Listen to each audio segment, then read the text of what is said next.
Today I shall discuss about the mechanical behavior of the system. To study the mechanical behavior, we also need to know these equations, that is mainly the force equations. So rho dV dt equal to rho g minus grade P plus J cross B plus F of B. All these terms have already been discussed, so I will just skip these.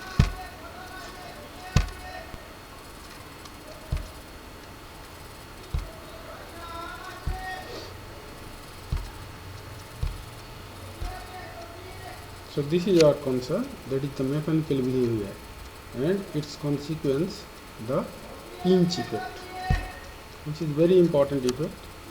So any mechanical system or the behavior of a mechanical system can be studied with the force equation. But here it is the modified force equation. Rho dV dt equal to F minus sigma B square into omega and vector W minus V perpendicular. That is the perpendicular component of velocity, as I have already estimated or gave its value, where F is the sum of all the non-electromagnetic forces and omega or W is the component of velocity perpendicular to B. But it is apparent that the flow parallel to B is governed by non-electromagnetic forces alone. But this is not actually the case. Actually, when all the non-electromagnetic forces come into the equation, then there are slight modifications of the perpendicular component of velocity has been taken place. So this is the change of perpendicular component of velocity, if there are any. So the velocity of flow of the fluid perpendicular to B, on the other hand, decays some initially arbitrary value in a time of the order of tau equal to rho by mu 0 sigma into B square to a value this one. So actually this V perpendicular was the earlier estimated value of the perpendicular component of velocity. But here this term has come into the picture. So there has been a change. But in the limit of infinite conductivity, this result reduces to that of our earlier result. That is, when sigma becomes infinite, this term vanishes. So we get again omega perpendicular equal to V perpendicular. So this is the infinite conductivity approximation. Now the term proportional to B square in equation 14, that is, in this equation you see this term, that is term proportional to B square, or in other words you may call that this entire term is the force term, but here a part is in terms of velocity. This part is the velocity part. So any force which depends directly proportional to velocity can be considered as the viscous force, because you know the viscous force only depends on velocity, or resistive force. Any resistive or viscous force in a medium depends on the velocity. So this term, this is entire term is the force term, but here the term proportional to V square, that is this term, is basically the viscous terms in that sense. This is sometimes called the magnetic viscosity. But if ordinary viscosity here lumped into F, then is comparable to the magnetic viscosity, and the decay time is shortened by an obvious factor involving the ratio of the two viscosities.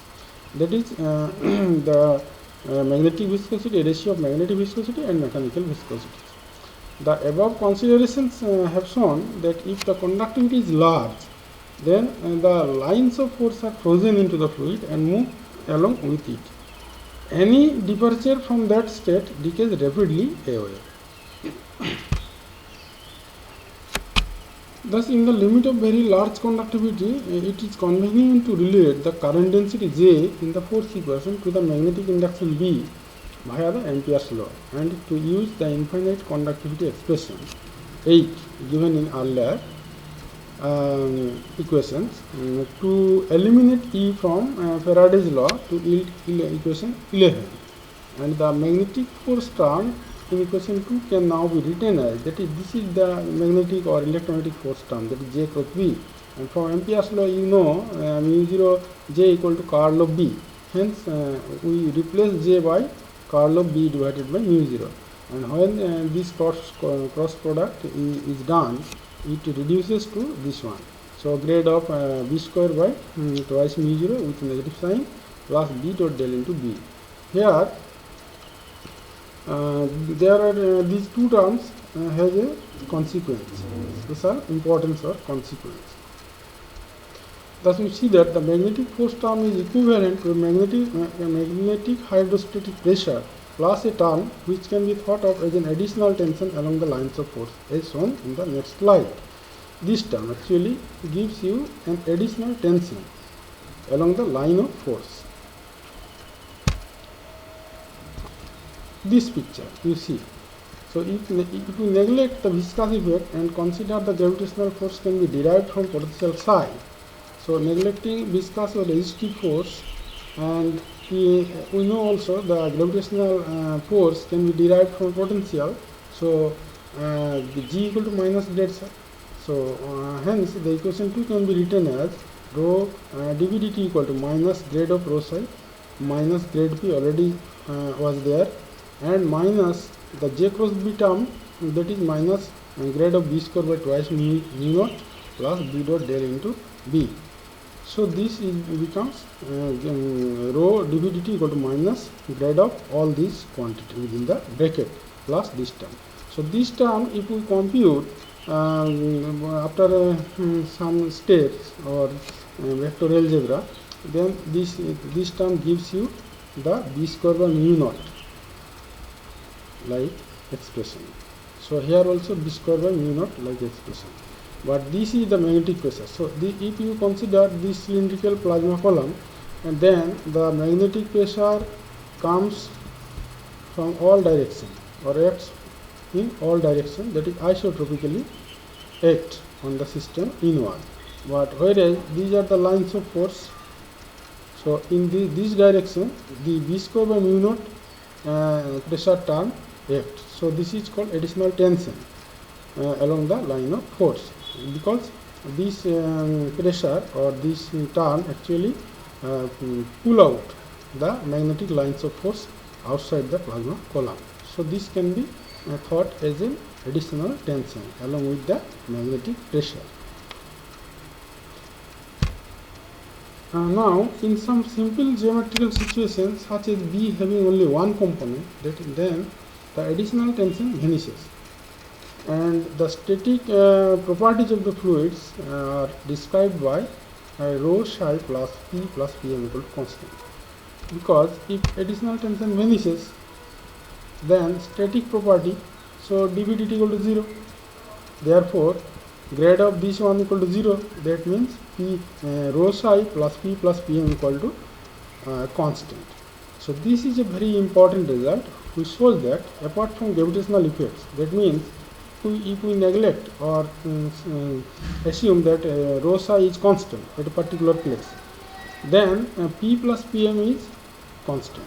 That means the magnetic this is the mechanical pressure plus magnetic pressure is constant. Therefore any change in the mechanical pressure must be balanced by an opposite change in the magnetic pressure. That means if you suppose increase P, then Pm must be decreased. That means it acts in the opposite direction, so that the total pressure, that is kinetic pressure plus magnetic pressure, remains constant. So if the fluid is to be confined within a certain region so that P pressure falls rapidly to 0 outside that region, then the magnetic pressure must equally rise rapidly in order to confine the fluid. So this is the principle of pinch effect, and will be discussed in the later or in the next class.